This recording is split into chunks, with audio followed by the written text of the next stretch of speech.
Oi, tudo bem? Meu nome é John, esse aqui é o canal Mãos e Línguas. Hoje eu vou estar explicando sobre os 3 principais momentos da história da educação dos surdos. E é muito importante entender esses conceitos porque depois eu vou fazer um vídeo explicando o que é comunicação total e o que seria o português sinalizado. E quais seriam as estratégias para evitar isso ou usar. Mas hoje o tema são os 3 principais momentos da história da educação do surdo.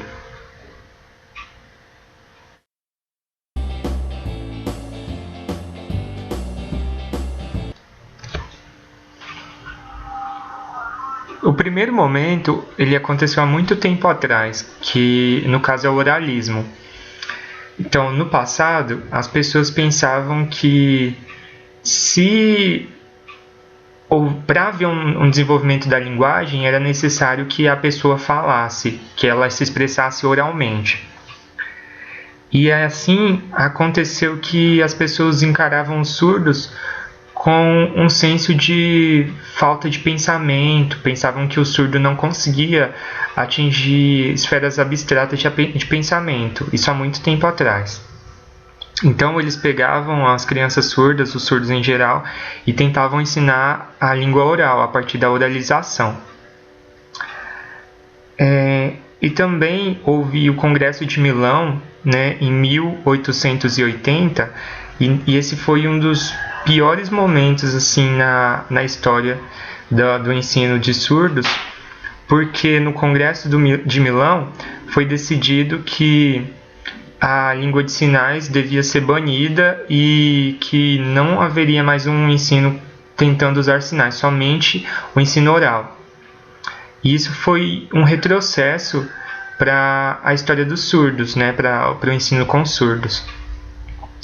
E com o passar do tempo, as pessoas foram percebendo que por mais que houvessem esforços para ensinar a língua oral, não conseguia, era uma coisa equivocada. Não havia um desenvolvimento. E assim se passou para a segunda técnica, né, o segundo período de ensino, que foi a comunicação total. Depois de diversas tentativas com o oralismo, eles passaram para a comunicação total, porque percebiam que passava-se 10 anos e o surdo conseguia aprender palavras isoladas.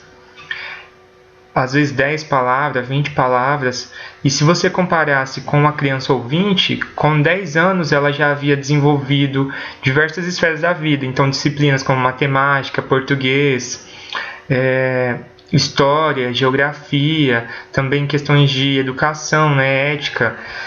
E o surdo nesse período apenas havia estudado essas 10 palavras, então era uma coisa que não tinha como continuar. Assim mudou-se a metodologia e decidiu-se que tudo era válido para ensinar a pessoa surda. Qualquer tipo de incentivos era necessário. Então o ensino abarcava qualquer tipo de linguagem. Assim a gente via as pessoas usando sinais que na verdade não era muito língua de sinais, parecia mais gesto, parecia mímica, usava-se imagens também. E no momento que o professor ia ensinar um aluno surdo, ele usava tanto os gestos quanto a fala. Então, às vezes poderia usar algum sinal assim, mas era uma coisa que vinha com mais falhas. E perceberam que, na verdade, a comunicação com o surdo continuou prejudicada, mesmo que o professor falasse e tentasse sinalizar ao mesmo tempo, porque esses sinais que apareciam na fala do professor não tinha contexto, era algo esporádico. Então, vinha um sinal em algum momento, vinha um sinal em outro momento, e percebeu-se que faltava um incentivo real para que o surdo conseguisse atingir uma esfera mais abstrata de conhecimento.